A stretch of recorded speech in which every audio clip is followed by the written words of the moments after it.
iku iso madangi apa sahabat asya al-kubra ing kuburan. Ada 7 hal sing dadekno kuburan padang awaluha al-ikhlas fil ibadah. Utek kawitane sapa iku al-ikhlas fil ibadah tinggal ibadah wasani kubirul walidain ngapi wong tuwa loro. Wasalis silaturahim wa roba iku Allah yudia. Yen to ora nyanyano sapa wong umroh ing umure wong fil maksiat ing dalem maksiat wal khamis wa Allah ya tarbi ento ora ana sapa wong hawa ing hawa nafsu neman. Wasa disute kang kaping 6 ku ayat cita ento tenanan sapa man fitaat ing dalem taat wasabe iku ayub sira. Yen to ngekeng kono sapa man dikrawo eling Allah. Wal akhiratu ta akhirat zulmatun jepeteng ayat kasratil ahwal krona ke prahara. Wasira cute sing madangi lah maring akhirat utawa zulmatil akhirat wal amali sholih ngamal saleh. Kemudian riwayat Nabi Muhammad SAW Nabi Sallallahu Alaihi Wasallam kala dawuh sapa Nabi. Inna wa sa'atna wa yuhibbu seneng sapa Allah Taala ayyuk khuda. Enyen to den lakoni apa biru khosi kelan reksu kelawan rukhsah pengiran. Ayyuk khuda enyen to den lakoni apa biru khosi kelawan kemurahan-kemurahane pengiran. Kama yuhibbu kaya seneng sapa wa Taala ayyuk khuda ento den lakoni apa bi azaimi kelawan ketentuan pokok-pokoke pengiran utawa kewajiban-kewajibane pengiran. Inna wa sa'atna wa ta'ala bahasa ngutus sapa wa ta'ala ning ingsun bil hanifiyah iklan agama sing hanifiyah. Sing condong, maksudnya condong menghindari barang batil menuju barang hak. Wa hanifiyah itu selalu berkecenderungan benar iki jenenge hanifah. Asam hati kang gampang. Rupane dini Ibrahim agamane Nabi Ibrahim. Orang wonten hati 11 Ibnu Asakir. Warwiya lan tinwa Nabi ana sa'atna kanjeng Nabi sallallahu alaihi wasallam kala dawuh sapa Nabi addu al-azaimah. Adu nglakoni ya sira kabeh al-azaima ing barang-barang sing pokok, sing wajib. Baru lan nampa sira kabeh ar-rukhsata ing kemurahane pangeran. Nek sing ora wajib ya kadang-kadang tinggal. Aja lakoni terus. Wa da'ulan ninggalno sira kabeh anasa ing manusa ing barno. Fakat kufi itu mongko teman-teman den cukupi sira kabeh gumean surahul khatib. Riya riwayat Nabi sallallahu alaihi wasallam kala dawuh sapa Nabi malam yaqbal rukhsata Allah. Mante sapane wong lam yaqbal ora nampa sapa man rukhsata wa ing rukhsah Allah. Orang yang tidak menerima rukhsahnya Allah Ta'ala. Jadi orang wajib-wajib dilakoni terus kadang-kadang berbeda identitas isin meninggal.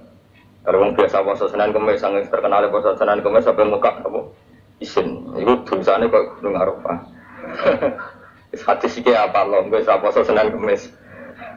Jadi kenapa orang puasa Senin Kemis? Nompo rukhsah pengiran. Ini orang nompo jadi gak ngelakoni.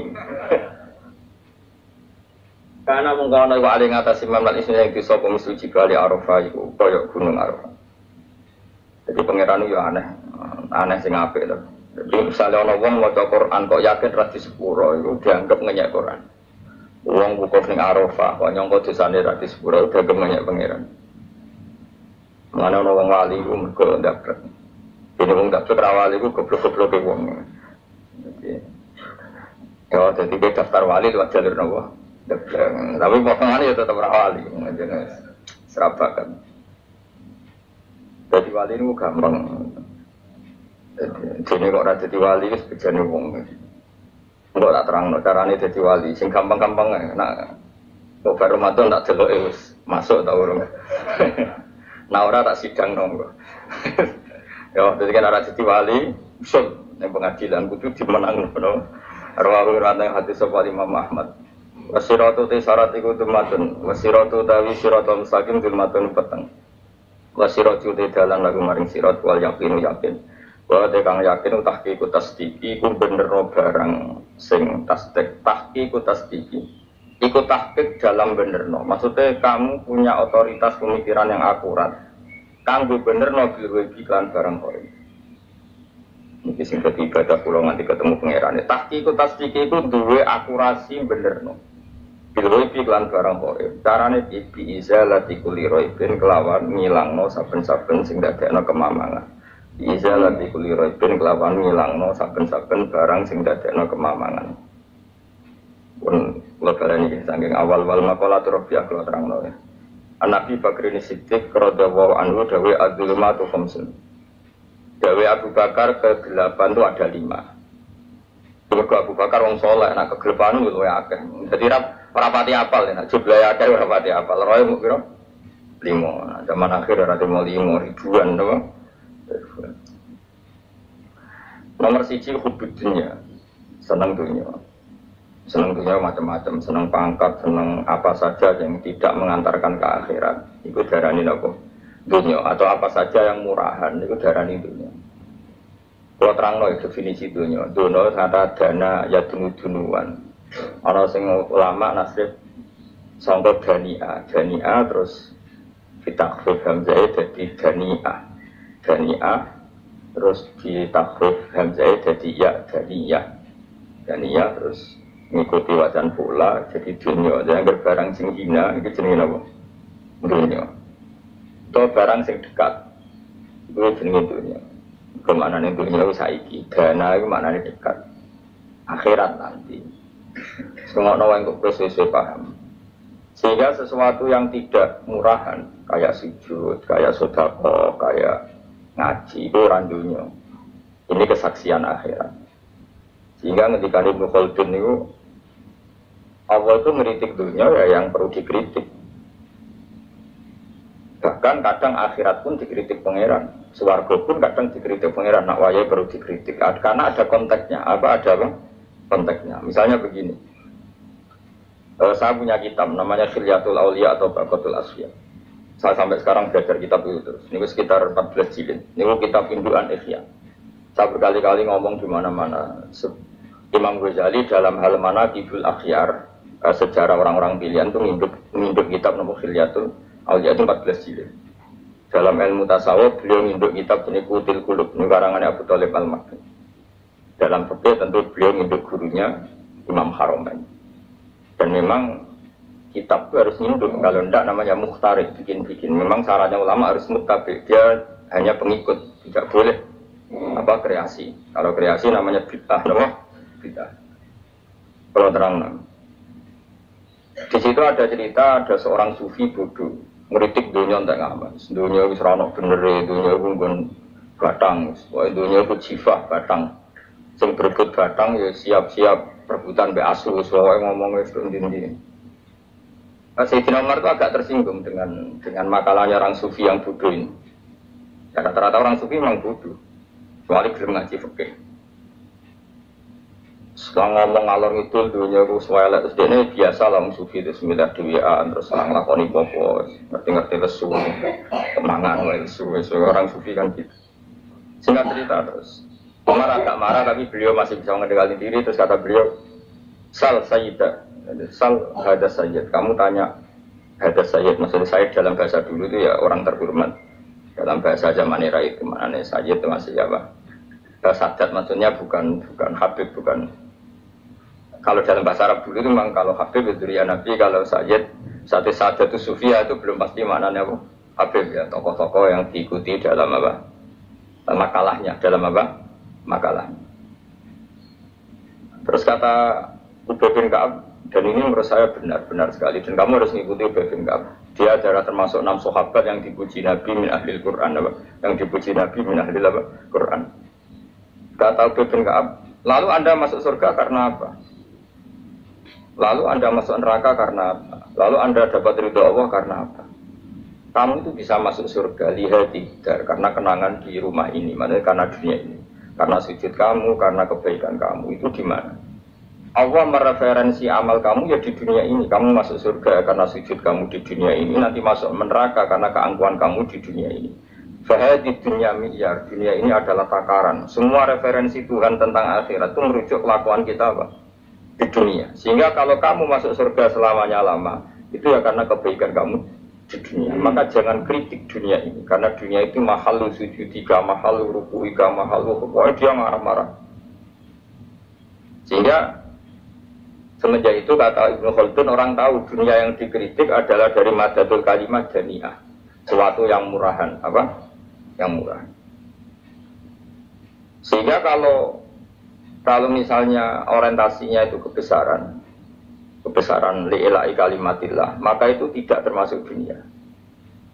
Dan yang suasananya akhirat tapi motifnya adalah kasal, kemalasan, itu yang benar-benar dunia. Makanya Imam Syafi'i sering kritik tasawuf itu sampai usisati tasawuf alal kasal.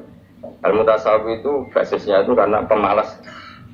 Karena tadi misalnya begini, ini contoh paling gampang. Zaid itu di daerah pinggiran. di daerah pinggiran di mana Islam itu minoritas. Terus dia ingin kaya raya supaya bisa bikin masjid atau bikin komunitas Islam.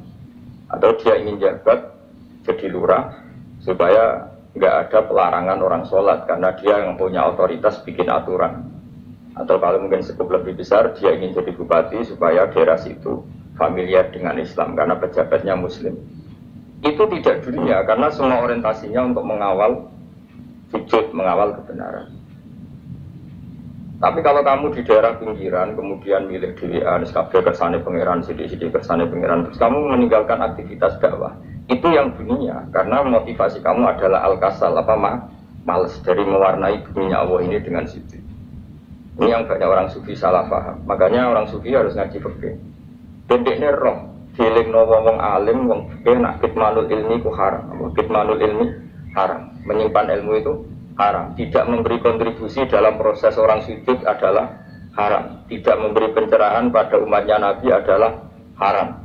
Menikmati keasikan yang pangeran dewi adalah haram. Dia harus diingatkan gitu terus. Kalau enggak, itu bahaya bagi agama ini. Makanya dulu itu enggak ada orang sufi yang enggak ngaji ulama fikih.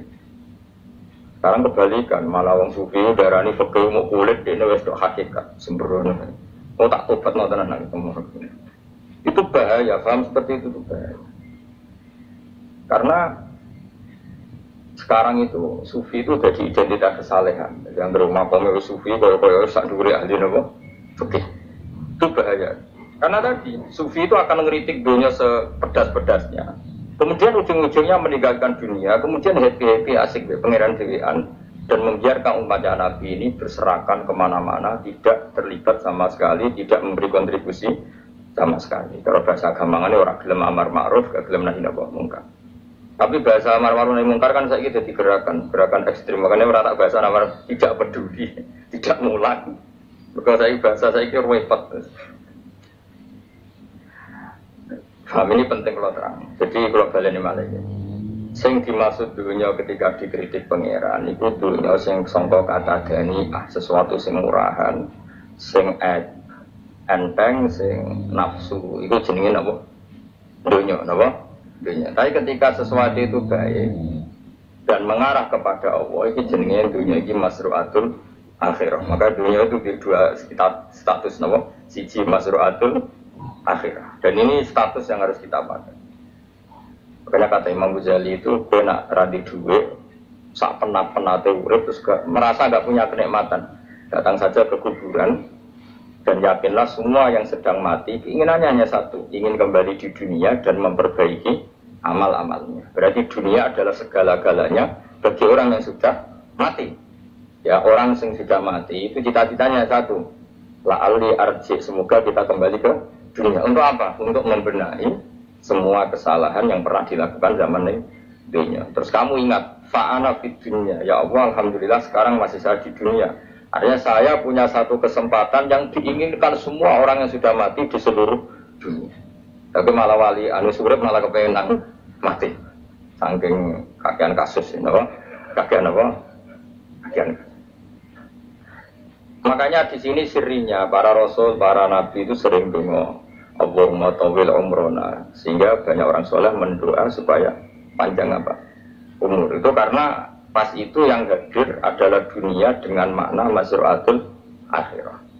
Tapi ada juga wali dan nabi kadang-kadang donga, ya Allah, jika sebaiknya saya mati saja. Itu ketika tergambar dunia yang sudah murahan, yang sudah arogan, yang sudah tidak jelas. Maka dunia ini punya dua status sekaligus. Jika prospek bagi Anda untuk masru'atul akhirah, maka nikmati senikmat-nikmatnya. Tapi jika bagi Anda ini sudah menjadi ladang maksiat apa-apa, maka jadikan dunia ini tempat tobat. Karena akhirat itu gak ada apa-apanya dibanding dunia. Jadi akhirat itu hanya mereferensi dunia, mereferensi dunia. Ini penting kulatur, kadang-kadang sufi menyenggol goblok iso ngaji. Dia nganggap dunia sampai akhirat itu penting akhirat, tapi cara maknaninya salah. Dobe nganti ning akhirat di swarga itu karena apa coba? Amal zaman di mana? Dunia, berarti penting mana dunia sama akhirat? Penting dunia, karena akhirat mau efek, apa? Efek dunia ini yang pokok. Apa dunia ini yang pokok. Kalau Allah kan cara ngendikan tidak seperti itu. Allah cara ngendikan gini loh. akhirat, maksudnya walal akhiratu khairul lakam lagi nih. Sesuatu yang berorientasi akhirat dan kemudian menjadikan kamu nyaman di akhirat itu khairul lakam minal ula, itu lebih baik ketimbang dunia ora kok. Kowe nak ning dunia nak sapa melek ning akhirat. Atur orang ngarang ngono nak ning dunia melek ning akhirat luwih parah. Kayak melaratemu cek ngene iki kan. Tapi kan cek iso ngopi, cek iso mangan tengkleng. Bukan akhirat gak iso bal. Dunyal-munyal malaikat ngawur. Gayamu bareng melarat sono nang dunia lara lah ning akhirat penak. Aku yakin ora luwih lara, tak jamin. Ora ini kan ketara nak ngono. Keliru omongan aku ning dunia lara lah penting nek akhirat penak itu tidak bisa. Penyifati dunia nggon lara iku serapati ridho be pangeran. Berarti ketika iso ngopi ra syukur, ketika iso mangan ra syukur, anane nyifati dunia lara. Berarti rapati ridho be pangeran. Malah dibles-blesno tenan akhirat. Kemudian aku ngurus akhirat aku tak tekak. Cuma aku lo pengurus ora sebenarnya. Tapi ada rencana daftar jadi panitia apa? Akhirat. Aku kira tak sapa aja ambiar no, karena ini penting kalau terang. Makanya Imam Syafi'i masyhur makalah beliau tentang fikih dan tasawuf itu. Ini saya kutip ya. Dan saya memang saya hafalkan terus makna teman. Faqihan wa sufiyan fakun laisa wahida fa inni wa haqqu wa iyyaka ansahu. Kata beliau mensifati orang fikih fa hadza qasin lam yaltuq qalbuhu tuqa.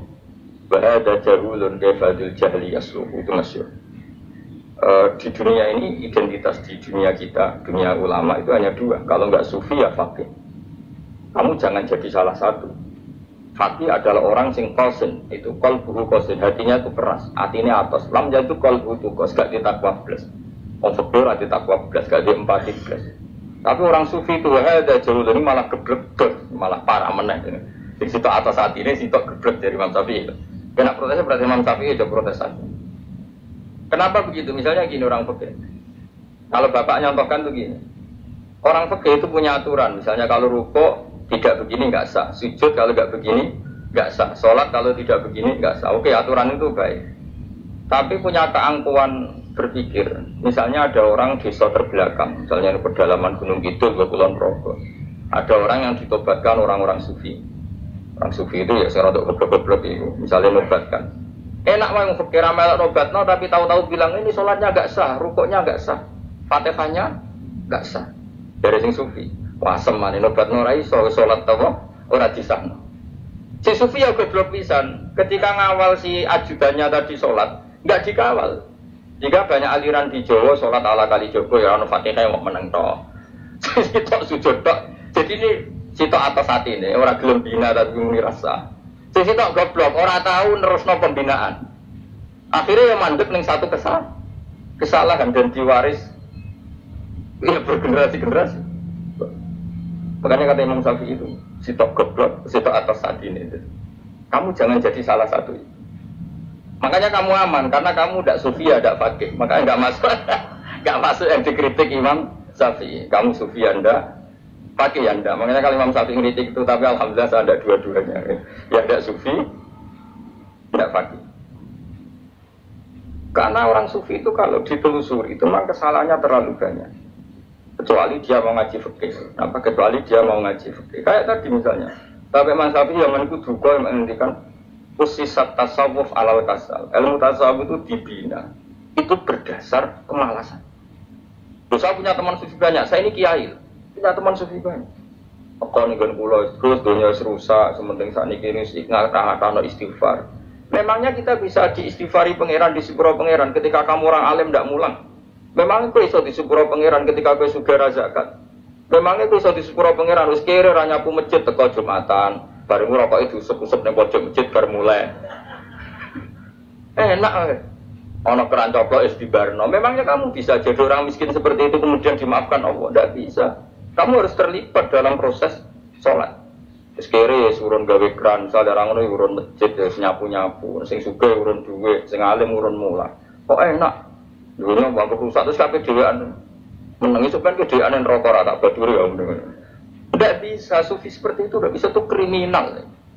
Malah Imam Syafi'i dalam satu makalah besok tasawuf, awan serondok. Saking ekstrimnya beliau. Nah kenapa Imam Ghazali muji orang sufi? Kitab-kitab risalah kusyirah muji orang sufi itu sufi-sufi yang kayak gue. Sufi-sufi yang belajar fikih, kenapa? Sufi-sufi yang masih mau belajar fikih. Kok enak? Jadi sufi itu maknanya sidik-sidik. Di zaman rusak itu tidak seperti itu. Nak rusak, ya amanat pengeran kan melok dandani. Nah, ketika rakyat didandani sebetulnya nggak masalah, karena ada alternatif. Misalnya gini, ada mobil rusak nggak bisa dipakai. Memangnya mobil hanya itu. Kan ada mobil yang lain itu jenis fakih. Ini enggak, kamu punya pemimpin hanya 2 atau 3 lah, biar nggak nyindir. 3 atau 4 lah. Ketika 4 ini orang ini gagal, seakan-akan Indonesia gagal. Memangnya Indonesia hanya punya orang 4 itu goblok sekali, kita berpikir gitu. Segoblok-gobloknya apa? Memangnya Indonesia itu milik siapa? Kenapa kamu menggantungkan sama 1-2 orang, 3-4 orang? Gampang ada cara alternatif. Terus tapi kan harus lewat pemilu, khusus menteri pemilu 5 tahun cepat. Mustafa Ruhin Jono ada calon presiden. Nah, itu menjadi negara tahlil. Karena di TV ya, ngomong ekonomi ya ora iso. Ngomong wisata ya haram, ngomong budaya haram. Ngomong badan usaha milik negara ya haram deh. Kemudian langsung dibagi. Tapi kelirunya kita selalu begitu. Ketika kecewa sama pemimpin, seakan-akan dunia ini tergantung pemimpin itu. Mana ada dunia ini dipasrahkan sama makhluk oleh Allah. Dunia ini milik Allah, nggak pernah dipasrahkan makhluk. Bahkan kiai mati pun nggak ngefek pada agama. Dulu sahabat meninggal agama jalan, wali songo orang-orang pilihan meninggal agama jalan. Karena Allah tidak ridho dunia ini, agama ini, dunia maupun agama dipasrahkan sama seseorang. Allah yang mengurus dunia ini. Apa nak konglomerat mati terus wong larat kabeh? Tidak kan? Apa nak wong soleh mati terus wong bejat kabeh? Allah yang mengurus agama ini, mengurus dunia ini. Saking goblok, nak orang mah kecewa mek makhluk ini. Terus ya Allah, terus seakan-akan dunia ini runtuh. Orang pegatan sakit, saya kira orang sing lanang. Banyak orang pegatan tertuk bojo luwih apik. Bojone mati sing wedok malah makmur akeh to ora. Makanya pangeran nanya manusia itu entek-entekan. Allah nanti ngendikan gini masalah pegatan. Unik ngendikan pangeran. Ya rodok manekno wong pegatan. Wa iya tafarraqa yuhnillahu kullam min sa'ati. Kamu tidak usah takut dalam suami istri itu bercerai. Wa iya tafarraqa, jika 2 suami istri bercerai, yuhnillahu kullam min sa'ati, bahkan satu-satunya per 1 dari kedua mempelai ini bisa dikasih lebih kaya. Banyak enggak wong pegatan terus akhirnya lebih makmur. Dan kenangannya untung pegatan Mas dhisik aku untuk bojo sing dhisik wis. Duh, semua goblok. Untuk sing lanang karena bosen dijudisi ya nuntun saiki di bojo ponak, bojoku sing dhisik. Banyak enggak orang pegatan kemudian kenangannya itu baik sama yang sekarang. Dengan yang lalu mau gerutut tok, banyak enggak? Banyak. Dulu kita punya pemimpin yang cakap, yang otoriter. Zaman itu pun di demo. Coba kita ini kan mulai dulu ambil di pemimpin di demo kok cek urip pantas di demo kan mati di kelangenan. Kelakuan kok ngono mulai dhisik nganti saiki. Kiai juga gitu, zaman urip dikerwiti, kok bareng mati kiai penggantinya dikritik ora koyo kiai. Iku ora ya coba 66 Pak Karno dikritik, orde baru diurus itu. Nabi yang ngono mangsamu presiden tok. Nabi itu kan mukjizat itu ngaji. Jadi mukjizatnya Nabi itu ngaji. Jadi masyarakat pun mukjizat orang keren gas. Mukjizat itu butuh nganggo tongkat. Jadi seru, nama. Dianggap Nabi Harry Potter. Jadi Nabi itu mukjizat kok mulang. Mulang itu mengatur logika supaya mapan nikmati Allah dan Rasul. Itu mulang. Mereka agak seneng. Mat, kalau aku Nabi di tongkat topo dan mat. Jadi seru, seru main sebelah, pokoknya seru lah. Nabi sempat tertarik, ya kepengen di tongkat tahu Nabi tua. Kita sangar lah, jadi Nabi ngalor itu ke apa? Tongkat nggak ada sing ngelawan, terus kecemplung segoro. Kan ya seru lah, misalnya orang Yogyo macam-macam, duduk terus likuifaksi itu tenggelam kan, seru lah, apa? Jarak pengiran dulu, dia mati jauh tongkat, gampang lah masalah tongkat. Karena ngetok nowet kan gampang tongkat deh. Masamu tongkatnya Nabi Musa terus digawe, dikai mori, terus dikai minyak, ya ora, dijebuk nowet, diketok nono, masamu. Wong sing hebat itu sing nyekel dol ora. Ya jajal tongkatnya Musa tak ana kowe. Ora ana pengaruhe. Wong saiki nggone Turki digo tontonan ora piye-piye. Tane mbate cek aktif Pak Turki nantang Israel dol lan. Lah wong di tongkate Nabi Musa kok digertak Israel rawani. Lah nek tongkate iku tenan nak oh. Sing sakti sing nyekel dul ora kok perkara tongkate.